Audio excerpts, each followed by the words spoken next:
The following is a KOIN 6 Photographer Special. Hello everyone, and thanks for welcoming us into your home for this KOIN 6 Photographer Special. Here at KOIN, we believe that everyone has a story to tell, so over the next 30 minutes, our reporters and photographers will share them. We begin with video journalist Bill Cortez and the story of the Golden Dragons.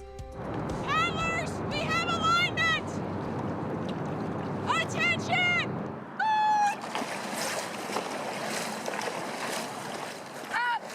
My name is Amy Moyers, and I am the coach for this boat, but I'm also the caller for the race. Reach it out with power. Pop it to the front. Let's make him feel this. 1, 2.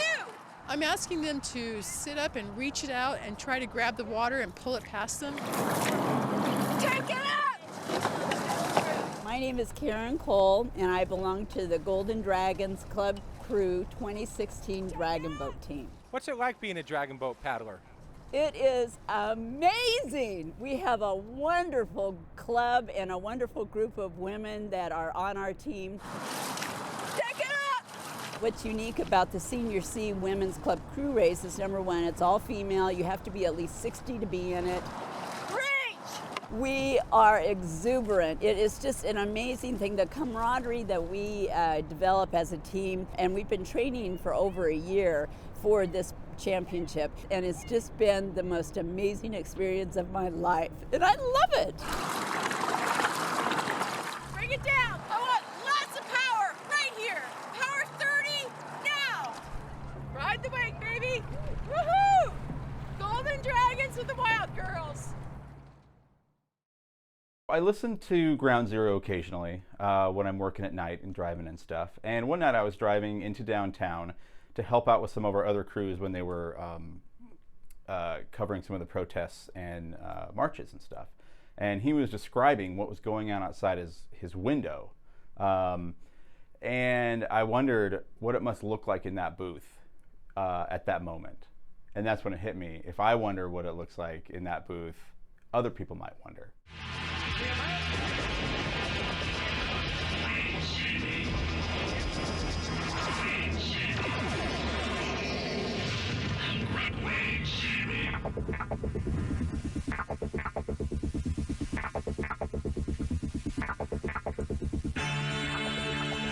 I'm Clyde Lewis, and this is Ground Zero. When I was a kid, man, we'd hang out at a place called Blackie's Barbershop. It was a group of guys that would all get together at the barbershop and they would talk conspiracy theory. Basically, I mean, everything in the news was a conspiracy. It's now been 53 years since the assassination of President Kennedy. Bigfoot sightings and UFO sightings and all these other things that, as a kid, that really weighs heavy on you. You're listening to Ground Zero, and we'll be back. I have a background in news journalism, and I was offered a talk show. And they said, hey, what are you going to fill it with? And I said, well, I'll fill it with some of the lies my father told me. So you're listening to Ground Zero. Rod McKenzie, my guest tonight on Ground Zero, and Richard Hook. That led to other things, and then, eventually, as I kept working my way through it, I realized, some of this stuff is true. Some of this stuff is real, and people don't know about it, and I have I feel like I should report this. Ground Zero with Clyde Lewis. Can I get your first name, please? I was a rock jock when I first started in the business. Hey, I was ramping Black Sabbath records, and I said, yeah, I love that. So that's why when you hear the show, it's a little bit of rock and roll, it's a little bit of talk, it's a little bit of, theater. When I grew up, I listened to old radio. I listened to Pink Floyd albums. I listened to sound effects and all those things that made things, really, exciting. Here we go.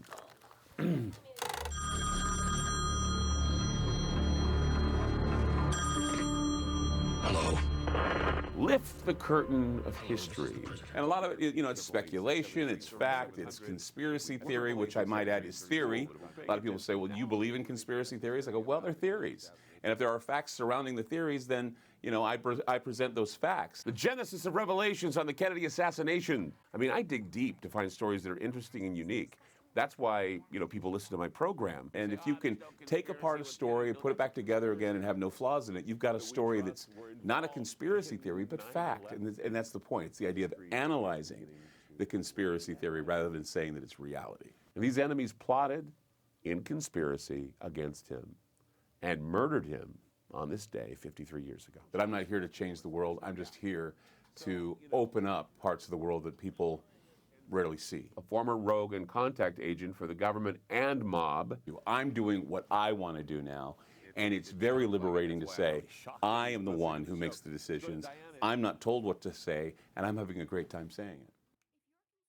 We always love to do stories that are visually enticing, and then if they have a great story behind them, that helps also. But when we heard about this boat that was sitting nowhere near water, surrounded by a forest, and a big boat, mind you, we thought we've got to see this. So videographer Ellen Hansen and I made the trip out to near Reedsport, so quite a ways from Portland. When we got there, though, it was well worth our while.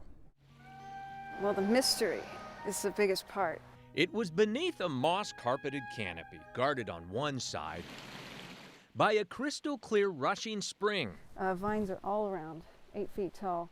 And dense thickets on the other side, that Catherine Davidson first met Cynthia Carroll face to face.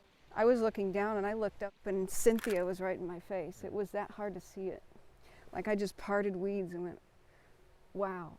Yeah, it looked like a good boat. I think it was left too long. Ancient refrigerator here. It just looks so lonely. Obscure by her improbable, isolated location, the Cynthia Carroll, nobody knows who Cynthia Carroll that we could find, was once one man's 32-foot dream. He had plans, big plans for her. She took shape first on this single sheet of parched paper 55 or 60 years ago, nobody is quite sure when, and slowly grew. This is handmade. Shrouded for decades by an old barn that only recently and reluctantly, it's heartbreaking to see her in this condition, revealed its oak, fir, and cedar wood secret to the world. Then we had a storm here that kind of released the barn of its support, at the peak. And it caved off sideways. If he had lived to see this, wouldn't that break his heart? Alfred Ansema, Mikey they called him, was 75 years old when he died 11 years ago, and his boat, all solid, never did leave dry dock, never knew what it is to float. Looked like it had been dropped out of the sky, like it fell in a house, Wizard of Oz style. And so here she sits, the Cynthia Carroll. Just beautiful. You can see her letters there. The thoroughbred that never got into the race. Her Coast Guard pedigree still on hand. Like it's looking at the water, but it can't go there. Posing like a model without a runway. Now just a work of art. I just love to see them and photograph them. And they all have a story to tell. And a piece of history near Reedsport with photographer Ellen Hansen. Tim Becker, KOIN 6 News. Well, it's a story that Jeff Gino pitched. He wanted to talk about this amazing event that happened, and there's some great reveals in it. But it's also about honoring some of the people who save lives every day. I won't go too much into it, but it's a really good story about good coming through. Dre, you want to put this over there? It's a typical family get-together.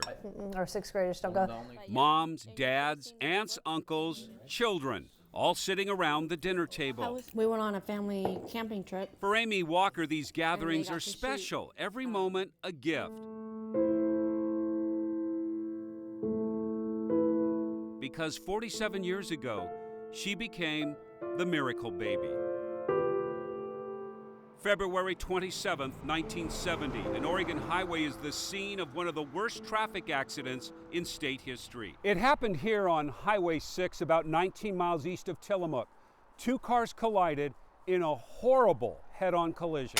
2 women in the dark-colored car are killed. 5 people in the white car are dead. State troopers and others rush to help, but there are no survivors. What they don't know, deep inside the twisted metal, underneath a mountain of death, there is a little baby, very much alive. I basically was on the front seat of the car, from what I was told.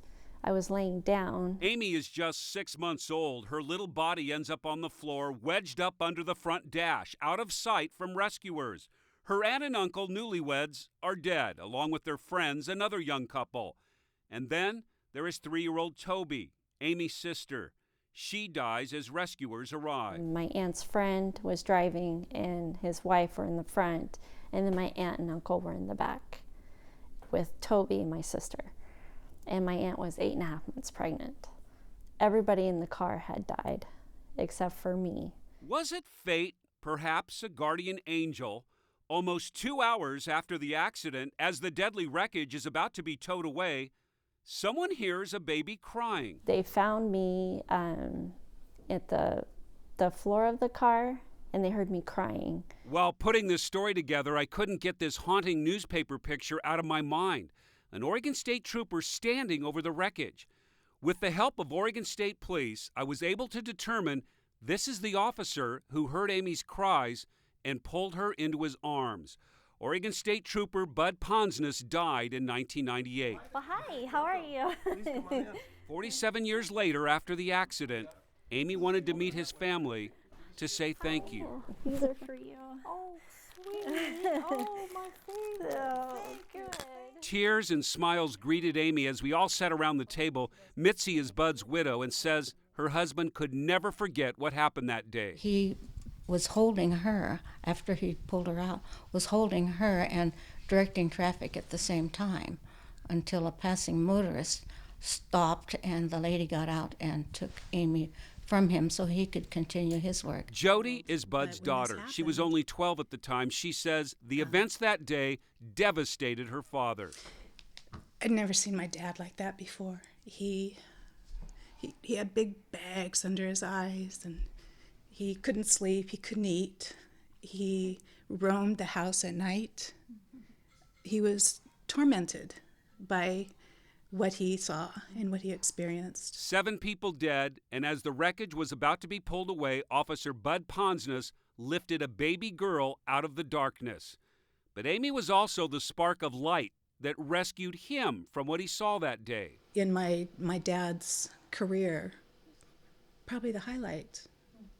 You know, that in the midst of all this suffering and terrible scene, to have a baby alive.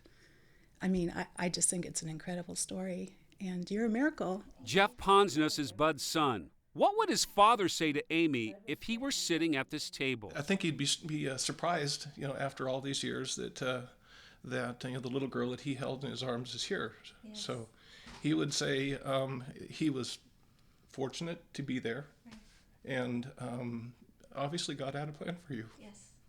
And he'd give you a big hug. He would. He would just like this. Bud's family shared photos of their father with Amy, including his Oregon State Police badge. His belt buckle.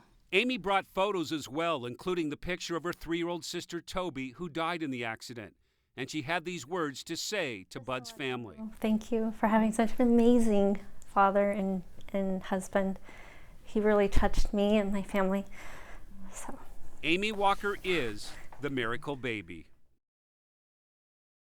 This story I did with Stan Brock last summer, and what it is every summer Stan puts on a football camp for high school kids, and it's only for offensive and defensive linemen. But Stan brings in all of his friends who are ex-NFL players to coach the camp. So it was just fun to see Stan be in his element and all these other guys, and also to see what all these kids got out of this camp and how important it was to them. Set, go! This is our 5th year of the camp in Oregon. Go, Zach. Here we go. Here we go, Hunter. Good. Good, Dylan. Dylan, you're fast enough. Slow down, be under control. Don't kick the bags. We have typically about 100 kids, maybe 120 kids a year, all linemen. You'll notice that there's no football on the field. It's simply a lineman camp. Come forward. Bring your hand forward. Bring your hand forward. You're going to like a tripod. There, does that feel better? Yeah. We're getting kids from all around the country right now. We're pulling kids from Texas and Georgia and from the East Coast. So I'll show it to you. Just Slade, hold me up. Slade Roberts, Woodinville High School in Woodinville, Washington. I'm chopping. I can't move it. Now release. I'm 6'8" and about 300 pounds. Set, go. Connor Chase. I'm from St. Bernard's Academy. It's in Eureka, California. Nice. Run, run. My coaches recommended it, and here I am. First step, where's it coming? It's coming at me. Second step, I got to put it in the ground and get through his crotch and then get vertical on him. Different than most typical camps where they bring the kids in here and they just go one-on-one and one-on-one and one-on-one. And that's what all these kids really want to do. But I want to break it down to where they're learning technique and they're learning the steps and the progression of what it takes to go through a block. If you can't see it, you can't hit it. Get your eyes on your target. Okay, that guy goes that way, my eyes go that way. Okay, so in this station right here, guys, we're going to be talking about base. All right, so this is defense. You guys are just on offense. All right, hoping you learn something on offense. Turn that off. All right, we're going to talk defense. All right. It's a tremendous coaching staff, and they're teaching so much more than just football. And hit. Okay, you need to step with your right foot if your right hand's down. It's easier to trust them because you know they've done it and they've been at the highest level you could be at. So I want to work on stances. We spend a lot of time working just on technique. Start with your stance.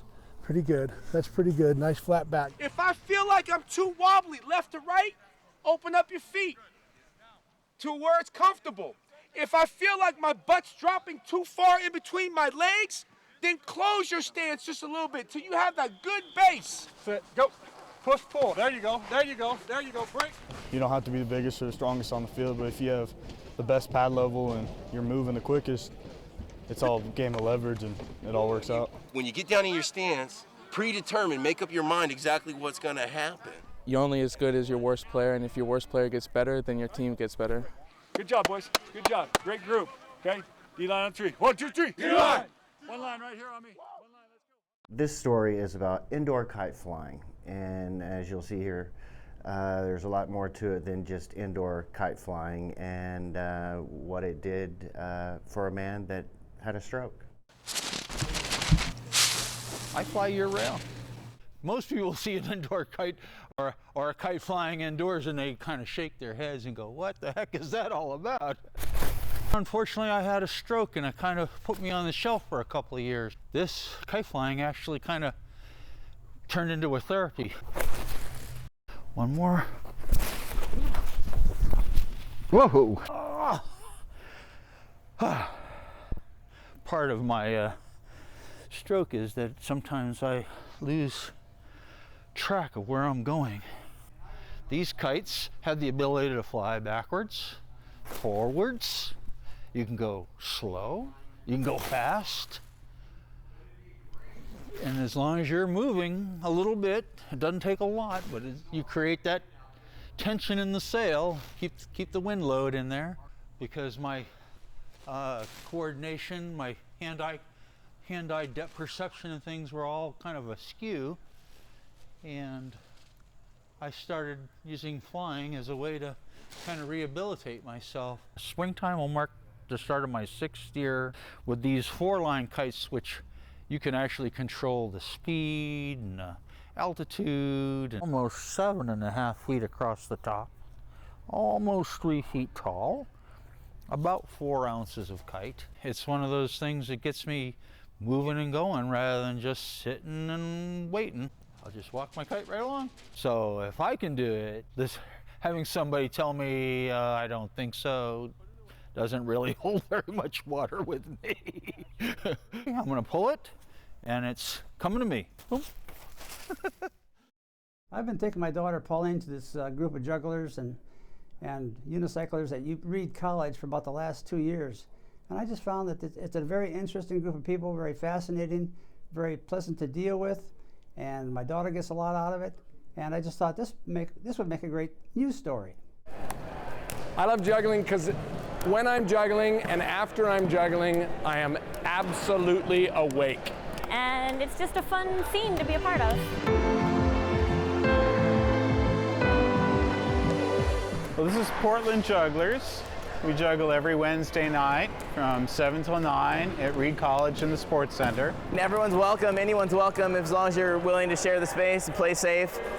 Yeah, there's definitely little kids who just come and play juggling. We got started as a PE class back in 1979. Two professors here, Joe Roberts and Joe Bueller. They created a home for juggling here, and we've been juggling every Wednesday night ever since.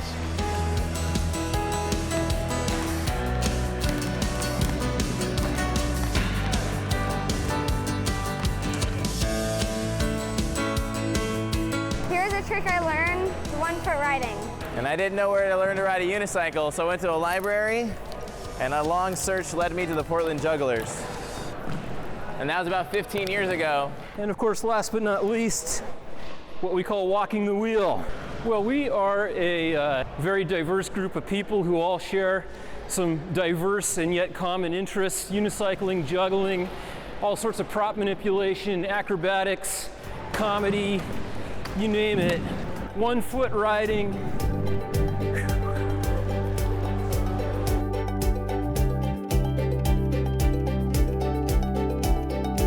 One of the neat things about this particular juggling group is that we have people from all walks of life. We have surgeons, we have Intel managers, we have baristas and clowns and people that just do regular old jobs. You know, I come to juggling night because it's a really wonderful community of people, and it's a physical activity that's not competitive, it's very cooperative. And I've been blessed to be able to travel around the world juggling. I've literally been around the world 4 times. Been on TV, been on Jay Leno. I'm a has-been that never was.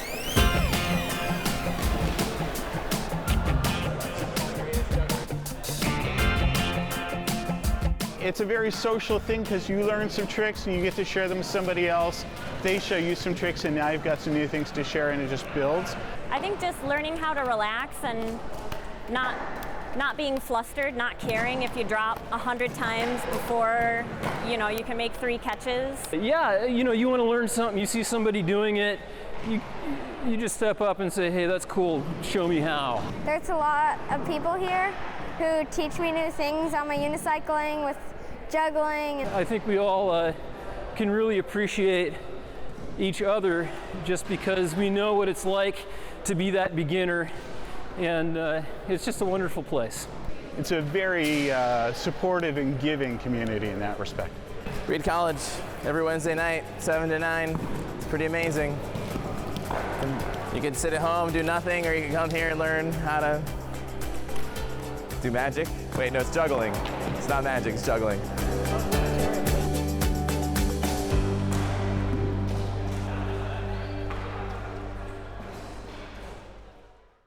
A lot of times when I'm driving up and down the Columbia River Gorge, I see these long barges being pushed by towboats down the river.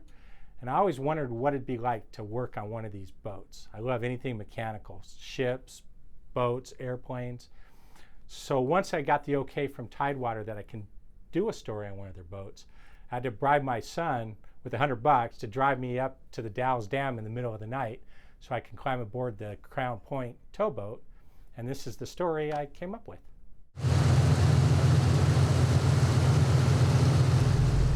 Boy, you got the green light. Okay, thank you very much. You have a good morning, Crown Point. All right, guys, we got a green light to go. Green light. My name is Darren Smith. I'm a pilot at Tidewater Transportation, and right now this morning we are just leaving the Dalles Lock and Dam. Today we have 3 loaded grain barges we're taking downriver and an empty solid waste barge. A tow like this, we're 650 feet long, which is the same exact length of the locks.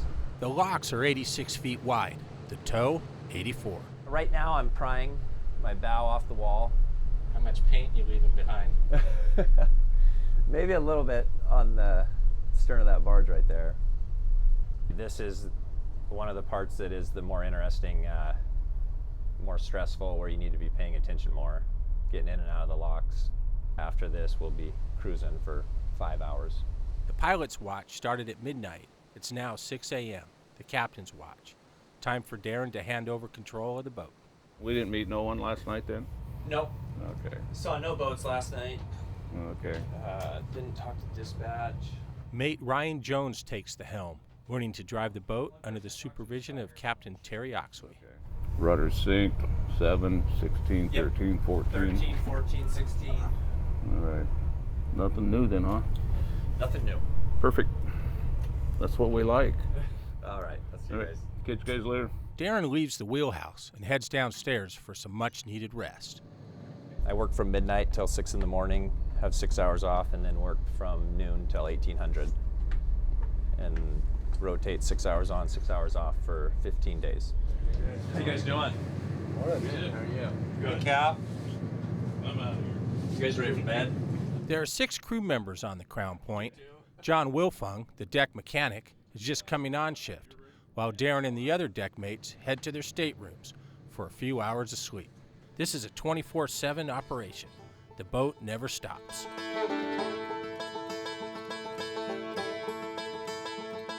In 1932, Lou Russell Sr. started transporting industrial commodities from port to port along the Columbia River. 10 years later, he established the Tidewater Shaver Transportation Company. In 1960, Tidewater became a full-fledged independent tug and barge company under the name of Tidewater Barge Lines. Today, it is the largest company of its kind west of the Mississippi River, transporting cargo from the inland port of Lewiston, Idaho, all the way to Astoria, Oregon, a distance of 465 miles. Tidewater operates a fleet of 160 barges and 16 towboats, one of which is the state-of-the-art Crown Point. I'm looking for my lineup for the bridge. Find your green light. That's what I was shooting for. Early Saturday morning, they approach the Hood River Bridge. The strapped-together barges are 84 feet wide, and the bridge opening is 246 feet. But with the 650-foot-long tow, getting the right angle on approach is critical. Dang it. Not quite dead center. Close enough. I'd rather be here than over there. Well, Terry, how do you do thread the needle there? You've done good. Real good. Couldn't have done any better myself. Below decks, John makes sure everything is running efficiently. My name is John Wilfong, and I'm a deck mechanic here for Tidewater. Every watch has a checklist that it needs to go through to make sure that everything's getting covered that needs to be at all times. Eyes and ears on the boat. Eyes and ears, we just always moving around, seeing what's happening, information we can pass on. It's a different kind of a lifestyle, that's for sure. 2 weeks on, 2 weeks off. Punch the clock once when we get on. We do 2 6-hour watches a day. It's a bit of an endurance test, I guess, actually, working on a tugboat. 5 hungry men. They like to eat. They like their chili. Riley, you got to get up and work like everybody else. Lights coming on. John wakes up the crew for the next watch and for lunch. Johnny's chili. Yeah, Johnny's chili. Is this the best part of the day, lunch? Yeah. You know it. You see all the smiles. Meal times are occasions for members of the crew to get together, for camaraderie, to share information, and to swap sea stories. A sea lion in the locks that rolled along the barges with only 2 feet for about 200 feet. No. I have the best office view around. Here in the gorge is just, it's fantastic. There's always something different. You see something different, you do something different every day, and I think that's what makes this job what it is. Day 5 for this crew is coming to an end. Only 10 more left and 1,500 miles to go. Oh, that's going to be nice to get home and sleep in. Aboard the Crown Point on the mighty Columbia River, Bill Cortez, KOIN 6 News. From everyone here at KOIN 6, we want to wish you a very happy new year. Thanks for watching. This has been a KOIN 6 holiday special.